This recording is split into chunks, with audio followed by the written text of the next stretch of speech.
It was perfect weather. Yeah. Oh yeah. It's been so nice. I went outside for lunch. I had lunch outside, and then I actually am in the office today, but there's no one else here, but I came in here because I was like, it's just nice to be here. Hi, Sarah. Hi. Hello. Hi, guys. Hi, how are you? Good. How are you? Doing well. It looks like some people are starting to join us. Welcome. We're just going to wait a little bit so we can get everyone here. I am making sure that everything. Oh, is this the right view? Is this a gallery view? If someone let me know if you can see all the speakers, because I want to make sure that everyone can see everybody, because I know sometimes Zoom starts switching it when people talk, and it's so confusing to me. At least I like to be able to see everybody's face. So but Sarah, how are you? I was just asking Alana if she got some time to spend outside today, because it's been so pretty today. Yeah, it's a beautiful day. I have made a habit of sitting on my stoop outside my front door, so I've been outside. Yes. Oh yeah. No, it's so pretty. I love that. Okay, cool. Well, we have a couple people joining us. Unfortunately, Laura is unable to join us. She just let me know a few minutes ago. She had something come up, so she's not gonna be able to join us today, but I think it's gonna be okay. We're gonna be able to talk about so much fun stuff today, so I'm excited. Okay, so we're just waiting. Someone says they can just see me, so let's see. Hold on. If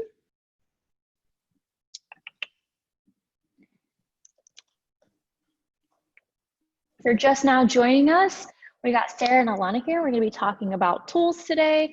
We were talking about how lovely it is outside, and even while you're working from home, just I think going outside becomes an event in itself. I'm oh, I'm just so grateful that it's sunny and nice. Yes. So true. Okay.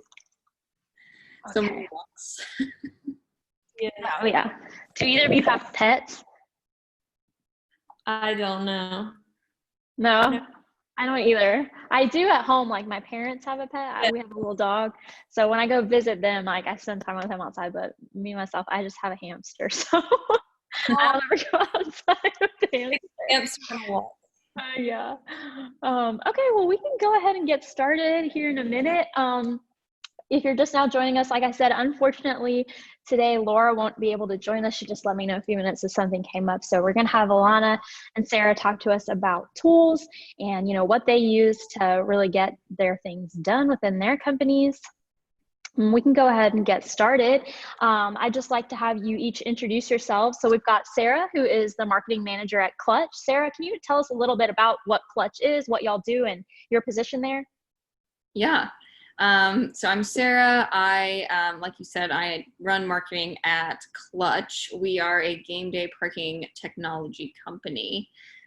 So when we started out in fall of 2018, we launched as the Clutch game day parking app. So if you're going to Tuscaloosa, you book your game day parking on someone's lawn via the Clutch app.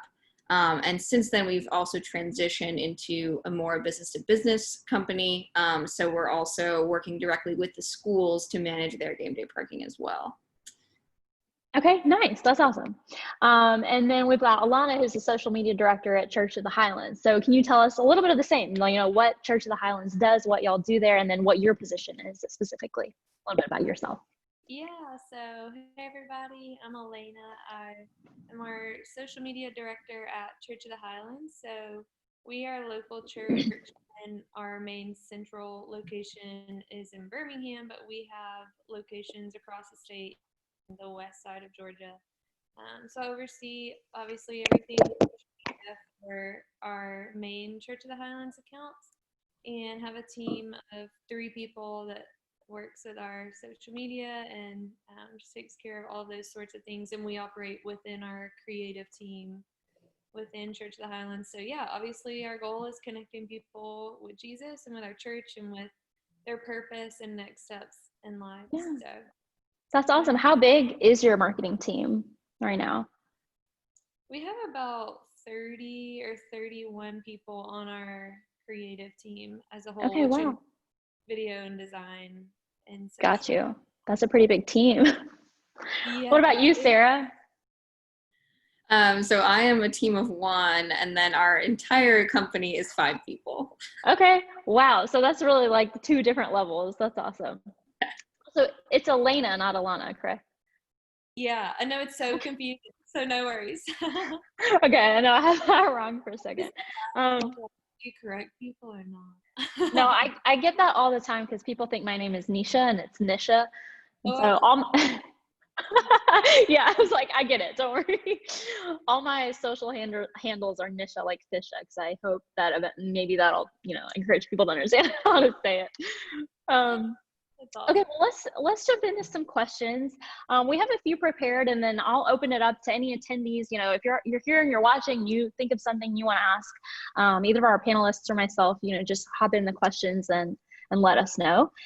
So the first question I have, and this is for Elena, what new tools have you been using in response to the pandemic? I know you've probably had to shift a lot of just the way the church works and how you reach out to the people. So can you kind of tell me what that's looked like, and maybe if there are any particular tools that you've used to really make that shift? Yeah, we just like everybody else, like you said, have definitely had to shift the way we're doing a lot of things. Mm-hmm. For the church as a whole, obviously all of our staff is meeting on Zoom very regularly now, and Yep. my social media team of 4, including myself, are definitely on Zoom all the time. And sometimes that can be tough for sharing like feedback about specific things and all of that, but overall it's going well. And then we had already been using Slack, as our main communication Mm-hmm. of just keeping track of like projects and to-dos and all of that. Something new. So, like I said, we have several locations across the state and one in Georgia. And so we obviously have a main Church of the Highlands Facebook page, and then we have location pages for each of our campuses. And we have a team at each campus who works on their Facebook page, and some are a little more invested than others. Mm-hmm. And actually, one of our lead team members on the church had the idea and really pushed to get all of the campus pastors do what we've basically called like a virtual lobby. And so they go live on Facebook before and after each service. And they're basically like sitting there recapping the message, asking everyone how they're doing, like interacting with people who pop up in the chat and that kind of stuff.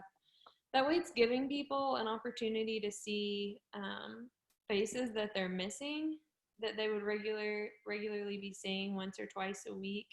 And then Mm-hmm. also giving people the opportunity, just to hear like what's going on and what's new and get to connect with each other.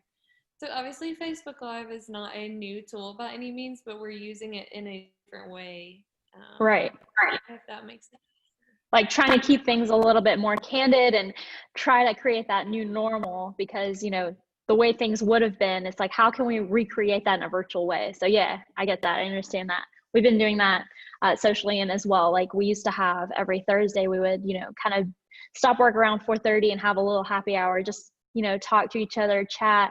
And so yeah, trying to do that same thing where we're just, how can we still do that but virtually? So we still have that every Thursday. We'll get on Zoom and just kind of find a way to just be candid and still Yeah. enjoy each other's company, even though we're not in a meeting getting any work done. Yeah, and just in a way that feels authentic, because we found that that's what people, I think, obviously are always craving, but especially in this time, it's just For sure. the super polished stuff just may not be working right now. So Mm-hmm. Yeah, everyone needs that sense of just really authentic, genuine human connection that we can't really get physically right now. Yeah, I feel that.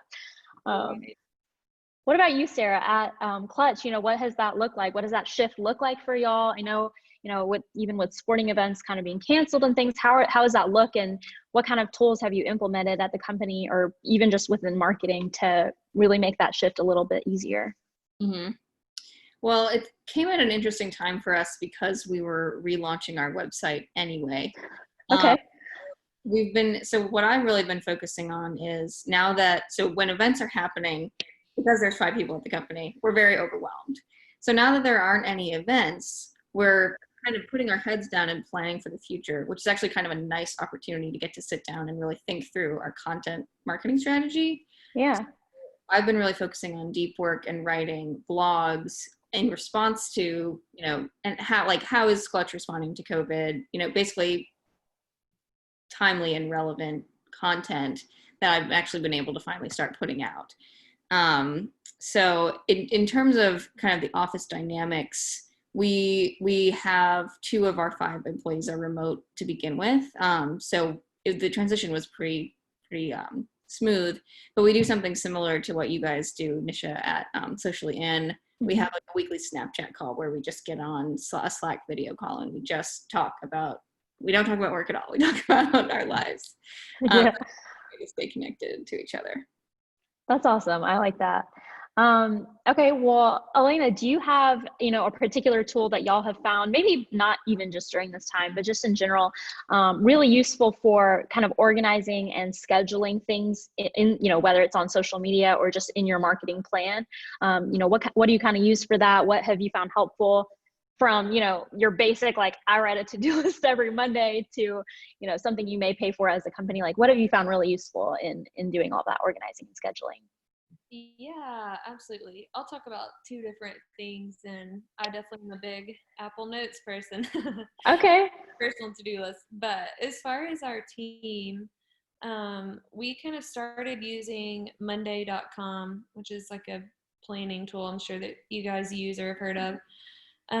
Probably like a year or 2 ago. I can't remember exactly how far, but it's intuitive as far as how much you can do with it, and even like scheduling recurring tasks and just all these different like labels you can put on where you're at with projects and timelines and all of those sorts of things. So we definitely rely on that heavily within our social media team, just to make sure projects, are going from ground level of here's an idea that's not fleshed out to being the completed item that's ready to be shared. So we are big fans of Monday, although it can get confusing in conversation when you're like, it's I bet. So everything from kind of uploading your assets and anything you may be using to the final product that you're going to end up posting, you can kind of work through all of that in that tool Monday. Is it Monday? Is that what it's called? Monday? Yeah, it's just Monday.com, I guess. If you want to say it differently, then just sometimes we'll say that. Okay, that makes sense. It's super beneficial, and you can have all these different groups and boards, and you can interact and upload files, obviously. So any like conversation that's about a project is either there or in Slack for us. So basically our project manager will take like any idea we have and put all of the details as far as copy, visual direction, all of that in Monday, so that our designers can have it and just keep it all streamlined in one place. Okay, that's awesome. And then what about posting? Like, what about scheduling posts and things like that? Can you do that through Monday.com? Is that what y'all use to kind of manage that as well, or? No, I wish. It would be cool if there was just one Yeah, right. could do everything, right? We use Sprout Social currently for scheduling and managing engagement and reports and all of those sorts of things. And then also, honestly, our project manager, her name's Lynn, she's created this amazing Google sheet that's just like super detailed. So we really lean in heavily to that as far as our like broad scope that goes out, a week or 2, and then she schedules everything out on Sprout Social when it's ready to post. Yeah, honestly, Google Sheets and Google Docs are underrated because They are. sometimes they are the way to get something done. They really are. I mean, the sharing ability, like, you just can't beat it. Yeah, I know, we used to have almost daily brainstorms or meetings where we were using whiteboards and taking notes, and, being unable to do that together, we've really had to turn to like Google Docs to have a brainstorm doc that everyone can see at the same time and edit and stuff like that. And you just kind of don't realize how useful it can be. I know. It's true. Well, just asking each other questions, or like asking my boss questions, like seriously right before this call, is like, here's this Google Doc on what I'm working on, like let me know, because otherwise you can't set up like 50 phone calls in one day. So Right. Yeah, exactly. more than ever, for sure. Okay, I got a question for Sarah. So what, when you're trying to acquire data on, whether things are performing, engaging, like what's working, what's not, what your audience is doing, what are some tools or maybe just the best practices for you on getting that data and making use of it? Mm-hmm. Well, a lot of different sources. We we will, wherever we're advertising from, we'll go ahead and download all of the data from there. And then we'll look at it kind of holistically and comprehensively.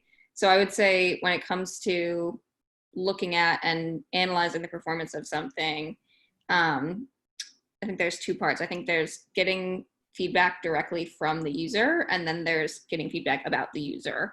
Right. User can tell you so many wonderful things. We did like a demographic survey, and I was able to ask them just directly, like, who are you? How old are you? How much money do you make? Like anything that that we wanted to ask, they were willing to tell us.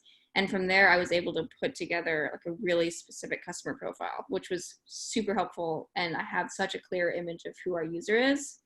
And then we also, download the data from our website, Google Analytics, Facebook, Ads Manager, all that good stuff.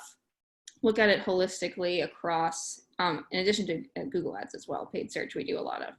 And looking at it holistically across all of these different platforms, we were able to put the data together of, who our user is, and then look at the data that our users gave us directly, to get a really good analysis of like who they are, what we're doing, and what we should keep doing and what we should stop doing. Right. No, that makes sense. I think sometimes we forget, or at least I know I do sometimes, like how valuable it can be to just use the system that's already in the platform. Like they're already acquiring all that data for you. So if you can find your best way to like take those insights and really make use of it without having to find a third party tool, Right. sometimes that can be so helpful. So that's awesome. And did you receive a lot of engagement on the survey that you did? Because that's really awesome. That is, a great way, obviously, is to ask the user themselves about themselves. Yeah. It was very simple. We just set up a 10-question survey on SurveyMonkey, sent it out, and then awarded one person like an Amazon gift card. So we were able to get a lot of responses from fans. That's really awesome. Okay, cool. I got a couple more questions. So Elena, when you are, coming up with concepts, so the concept creation, basically, when you're working on, what are we going to post? When are we going to post it? Kind of where do you gather inspiration from? Do you look at other brands? Do you look at other churches, what they're doing? Is it, based solely on your community and what they're looking for? Like where do you kind of gather inspiration from and come up with ideas of, what you're going to continue to post week over week? Yeah, definitely a little bit of both as far as what our community needs and looking to inspiration from other churches or agencies or whatever it is. So basically our strategy for our social media is that we always like to try and meet felt needs. So we like to try to think like, what is everybody going through right now? And which in this current season is very easy to realize because Right. really like as unfortunate as the situation is, like there's unity in that we are all going through this together. And so we know people are anxious and people are afraid and losing jobs and those sorts of things. So whatever it is that we're coming up with ideas for, whatever type of content it's going to be, we just try to think about like who is the audience, what are they going through, what do they need, what do they connect with, and then we definitely look to other churches who are similar in like their journey of where we're at in our journey with our church and see what types of things they're posting. And we're big believers that church people are creative and that we serve, the ultimate creator. Like God is the ultimate creator. We definitely look to other outside sources too of like just businesses that perform well. Like one random like Cash App's Instagram, they do awesome stuff. Like Oh yeah. like just a random one to mention that I look at. And I also look to like the brands of even just like stores that I love, like clothing stores that I love, whatever it is, like just different things. Because usually, like if I like it, it's not that if I like it, everyone's gonna like it, but if it's a company that's doing really well and is, broadly received, then maybe we just take pointers from them of how they're treating type or what type of imagery they're using or whatever it is. So Yeah, no, I think you're right. First of all, I totally agree on Cash App's Instagram. It's insane. They're always posting something super wild they really are. and interesting. But yeah, sometimes like even if the brand may not be in your industry at all, the company may not be something that's relevant to your industry. They may be posting something that you're like, oh, that's so interesting that they made that into a GIF. We could take that same idea, that same format, and just put it into the message, using the message that we wanted to use. So yeah, that's really cool to think about. Yeah. What about you, Sarah? Do you have like, when you're coming up with your content strategy month over month, is it kind of the same thing? You're just looking around for inspiration? Do you have like you've got to go by the certain plan based on the schedule of, games, things like that? How does that look for you? Mm-hmm. I always like to start with like, why are we putting out content? Why do we exist as a company? And I think all of those things will trickle down into the Instagram post, the email, the blog. So one company that I like that really does their why just so thoroughly throughout every single step is Ellevest. So they are a investing platform for women. So their entire why is putting more money in the hands of women. And that I love that. yeah, they're a great company. And they also have a great Instagram. I haven't seen the Cash App Instagram, but I'm very curious now. Yeah, you'll have to check it out. Yeah, I will. I'm going to have to check it. Is it Ellevest? How do you spell that? ELLE Vest. Best. Oh, I see. Ellevest. Okay, got it. Yeah, I'll have to check that out. Yeah, they have a great weekly newsletter. It's super informative. And then their Instagram is a little bit more like fun and timely and newsworthy. And just, yeah, it's just super consistent across every single platform. Yeah, I think that's one of the keys is consistency. Like, yeah, as you can have all these great ideas, but if they don't kind of really match your real message and like why, what you're saying, the why, then you kind of lose what's important when you're posting. So yeah. Okay, well, thank you. We have one more question. This one is actually from one of our attendees. So I'll ask all this before I let you go. This question is, do you manage teams? Which we've heard that kind of, yes and no. Do you manage teams? And if so, what new challenges have you faced in managing them remotely? So I'll send this one over to Elena. Do you have any, challenges that have arisen during this time in managing your team, and how have you kind of coped with that, or how have you shifted your plan? Well, first of all, I will say I've only been managing for like 8 months, and so I was still a total noob when coronavirus started anyway. Oh no. So I'm totally, learning how to manage people well. But I think the biggest thing, there have definitely been challenges. Obviously, not seeing them face to face, and now, over 2 months. Right. And, it is hard you can never fully replace that. So just trying to make sure checking in on them individually. Mm-hmm. My main concern is just that they're doing as a person, and then within their role on their team, that they have clarity and they're healthy and all of that. So just checking in on them one-on-one, whether it's Zoom or phone call, and obviously like Zoom or FaceTime is preferable to see their face somehow. Right. I would say the biggest challenge, I mentioned this briefly earlier, but with our line of work for all of us, which is creativity, giving feedback to creatives can be sensitive, and sometimes it's hard to, we're sending things back and forth all day, and so it's the balance of, do I call them every 30 minutes and Right. annoy them, or try to type out another point of feedback in Slack? And so that's been one thing that's been challenging, and some days I just have been like so frustrated of like, oh my gosh, I'm so ready to be in the same room so that I can turn around and speak my feedback, because things can be misinterpreted when it's typed and you're not Definitely, yeah.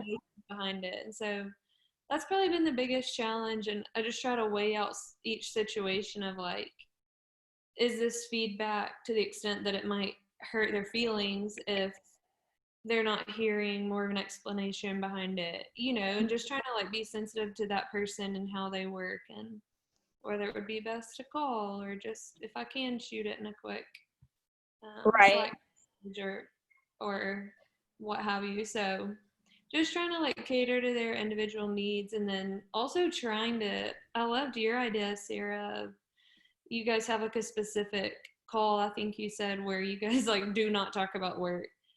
And so that even encourages me of like, we always try to catch up personal stuff like at the beginning of our calls, but I think it would be fun if I even plan a hangout that's like, don't talk about work here. Like we're gonna play a virtual game or like talk about our lives or something like that. So I'm inspired by that. Yeah, definitely. I know this is, we haven't yet done it at work. If you're an attendee and you're one of my coworkers, we're going to do this now. But a couple of my friends and I, we've played like Pictionary and other things like through Zoom, like using the whiteboard and things like that. Along with, having that happy hour with my coworkers, it's definitely like the closest we can get to that human connection. But it's like, okay, we're not going to talk about work, but we've got to have this time with the people we enjoy spending time with. They are our friends at the end of the day. And still like have that open line of communication. And I think there were two really important points that I kind of heard you were saying. One of them is, how can you communicate with your team? Like, how can you best try to express what you're trying to say? Because, when you say it in person and you gesticulate and you write things down, like it's easier to kind of get your point across and you can both get on the same page. But when you're just typing it out, maybe they didn't exactly understand your vision. So when they bring back a piece that isn't aligned with what you were thinking, then it's harder to give that feedback. And then on top of that, how can you best give that feedback in a way that's respectful and heard and understood?